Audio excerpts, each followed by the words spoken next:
Kwa majina naitwa Luka Jordan Mkonda, mchungaji wa kanisa la Upendo Isanga. Nipende kumshukuru Mungu wetu ambaye amependelea siku hii ya leo kwamba askofu wetu Eliud Kalinga kuja kuizindua section yetu hii mpya ya Isanga. Niseme Mungu ambariki sana. Pia na mleta makamu askofu Paulo Mfomi, naye Mungu aweze kumbariki. Pia ninamleta katibu wetu Yuta, naye Mungu aweze kumbariki. Pia namleta mwazina wetu Aidan Swila, Mungu aweze kumbariki. Kwa nafasi hii ambayo ninayo mimi, kwa cheo changu mimi ni makamu mwangalizi. Basi kwa nafasi hii mimi naomba Mungu aweze kunisaidia katika kazi hii niifanye kwa moyo wote, pia nikiwa mshauri mzuri juu ya watumishi wenzangu, pia na kusimama katika imani hii nzuri na kufanya kazi ya Mungu vizuri na kuwa na ushirikiano na watumishi wenzangu.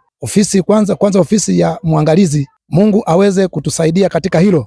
Pia naahidi kama makamu mwangalizi kwamba mimi nitaweza kusimamia section hii na kuishauri katika kupitia Roho Mtakatifu, ndiye awe kiongozi wangu, ili nishauri kupitia nguvu zake, nisishauri kwa uweza wangu.